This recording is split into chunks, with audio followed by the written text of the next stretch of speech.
There is a quiet exhaustion that lives just beneath the surface of most conversations today.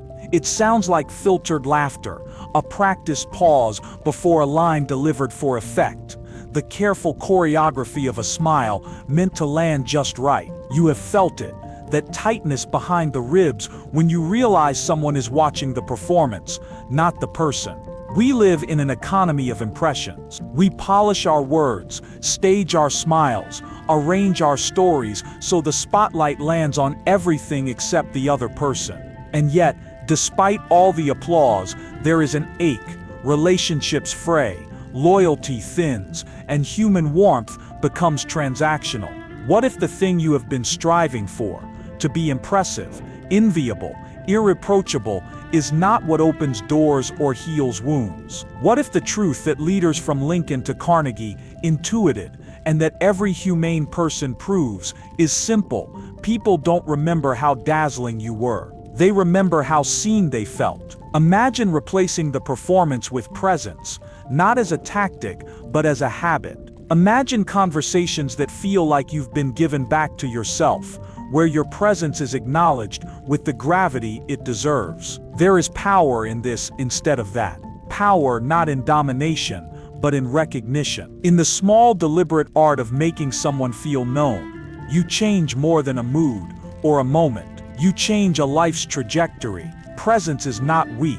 It is a kind of courage that asks you to step out of the sensory theater of approval and into a quieter, more demanding arena. The work of attention. Influence through empathy is not manipulation. It is listening without the aim of crafting your reply. It is giving the dignity of attention. Think back to the last time you felt truly heard, not just listened to, but understood. Your shoulders dropped a little. Your throat loosened. The world shifted.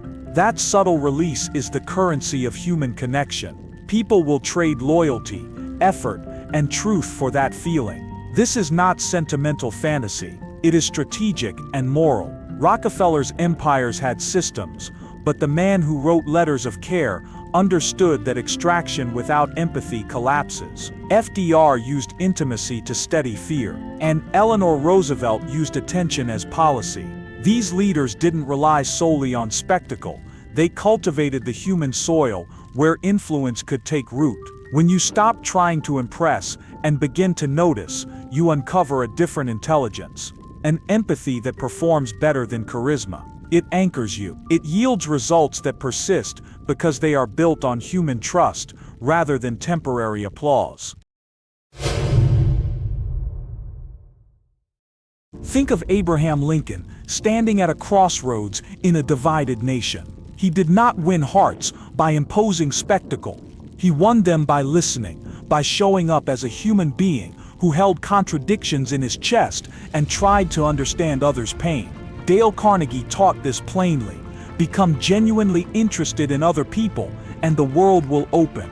Replace performance with presence, not as strategy, but as daily practice. There are two styles of silence. One is the gavel of authority, a silence that shuts people down. The other is an empty chair awaiting a confession, a silence that invites truth. The person who uses silence to invite others into speaking earns a different kind of respect. This is the difference between domination and leadership. Leadership that is sustained doesn't trumpet power. It creates space for others to be powerful. Influence through presence has a pattern: curiosity, humility, validation. Curiosity opens doors. Humility keeps you there without taking over. Validation honors the visitor. When you bring these together, you become the rare person who can move a room without making it about you. This is the secret trick of masterful communicators and quiet statesmen. They know how to let others be the center. The paradox is simple and brutal. Step out of the spotlight and others will carry you into it. Invite cooperation rather than demand obedience. Make a person the hero of their own story, and they will invite you into the pages. That invitation is not manipulation, it is a gift that transforms both parties. Being present does not demand constant sacrifice of ambition. It asks that you ground ambition in service, not spectacle. The manager who remembers a team member's child's name is not less effective. They are more effective because they have earned a stake of loyalty that spreadsheets can't buy. That loyalty is leverage that grows quietly, persistently.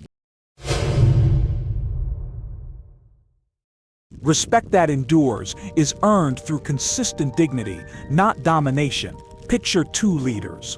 One who barks orders and who uses volume as armor. The other who enters a room and remembers the name of the janitor, who asks after the child of a receptionist, who sits with a grieving associate and refuses to rush the feeling. In crisis, which one do you trust? Which one do you follow? There is a scene repeated across history. A person of power uses silence to punctuate their authority.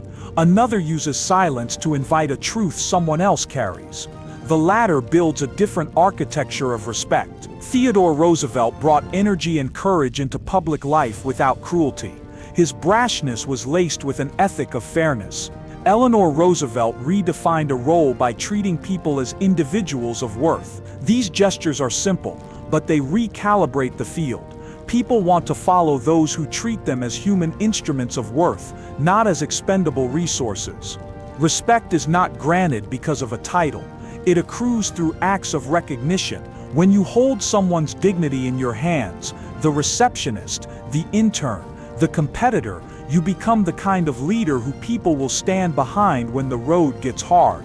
Respect without domination is a muscle learned through practice, noticing, naming, and not consuming the spotlight.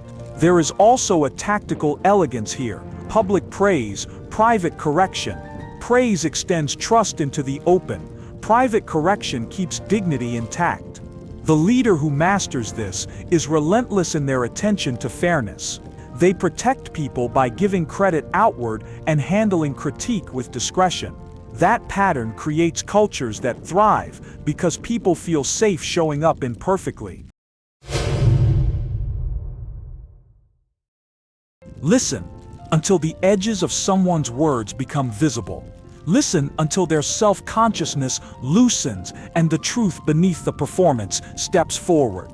Listening is not a passive act. It is a skill that requires courage. In a world that trains us to interrupt, to one-up, to showcase cleverness, validation becomes radical. Validation is not agreement. It is acknowledgement. I see you. I hear you. That sentence is a bridge. There is a tiny trick that great communicators used. Ask questions that let people be heroes of their own story. People are not puzzles. They are narratives that need to be honored. If you help someone tell the story they need to tell, you give them a gift. They will carry you in their memory as the person who made that story possible. Think of Fred Rogers, who used an unhurried voice to make children feel safe in their complexity.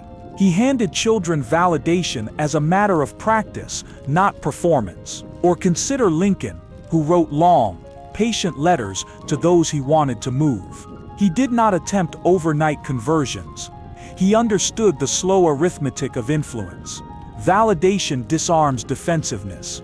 It opens minds. When you say it sounds like you're exhausted, you do something far more potent than offering solutions. You normalize the feeling and make space for the person to continue. When you model that space, you lower the internal alarm system that would otherwise push people into posturing or retreat. Listening grants access to truth that data can't yield.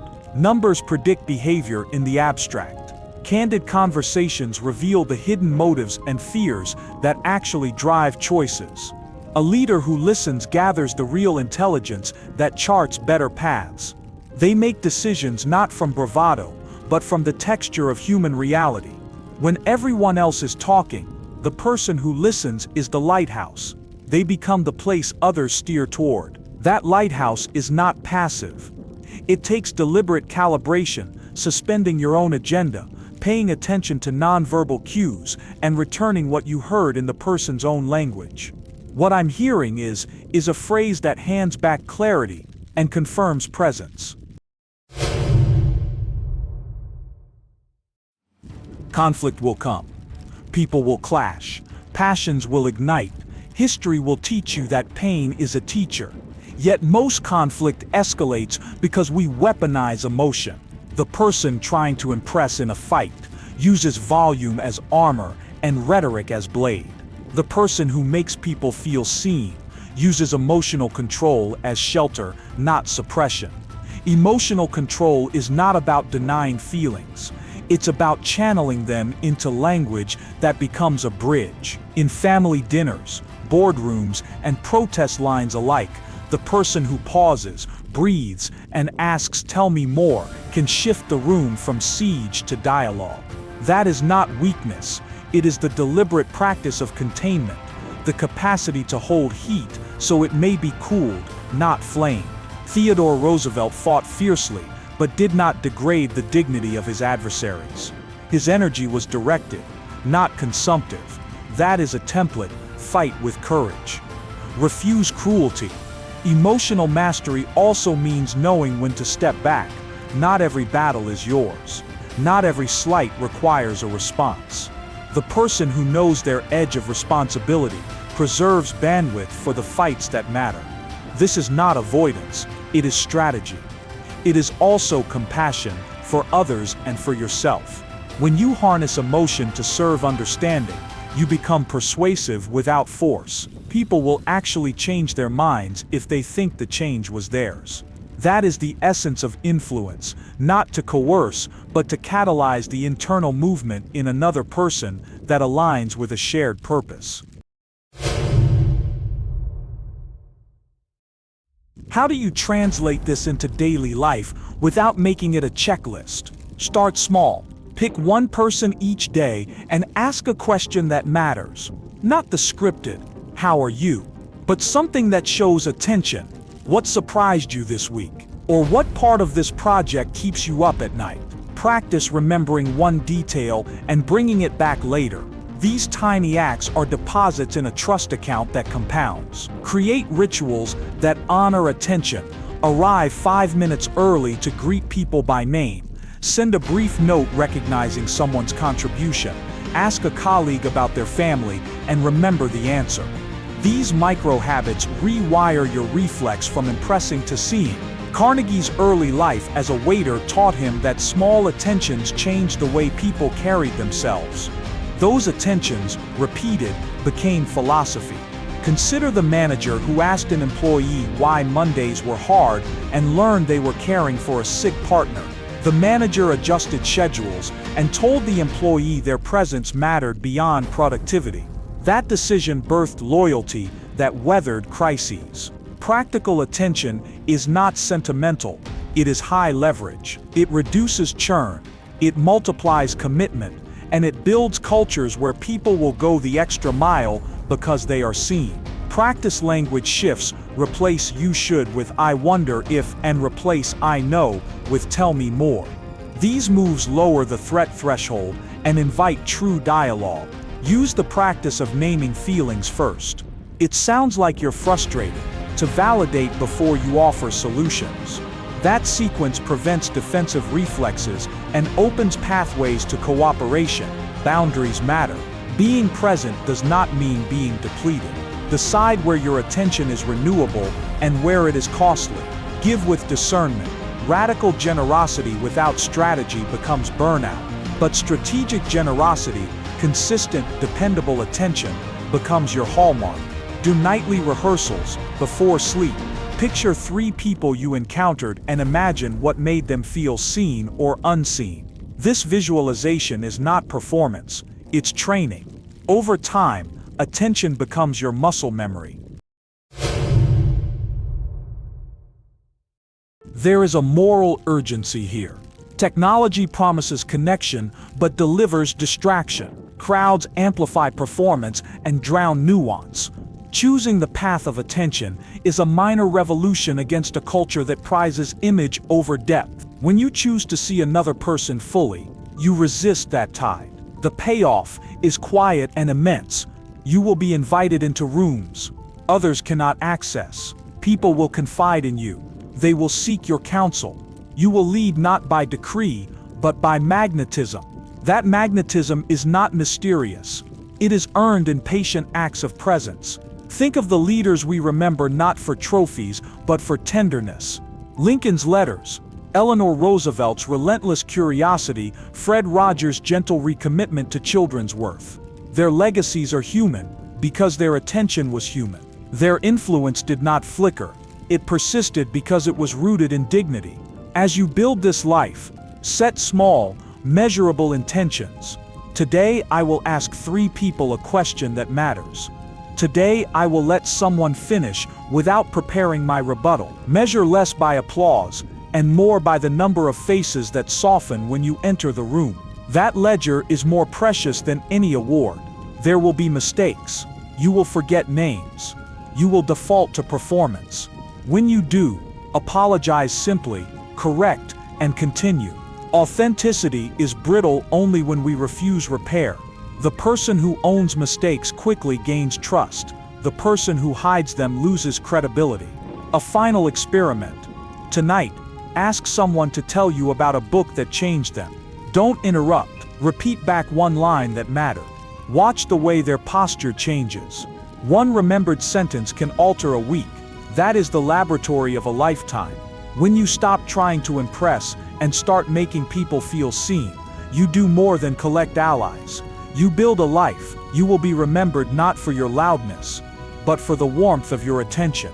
You will inherit a quiet contentment, the knowledge that you invested your energies in a currency that truly matters. So begin now. Lower your need to perform. Raise your willingness to witness. Make small rituals of attention daily. Choose courage over spectacle. Choose presence over posture. In doing so, you will discover an unshakable truth. People do not need to be impressed by you. They need to be seen by you. And when you become that person, you will find not only influence and leadership, but the truest measure of a life well lived.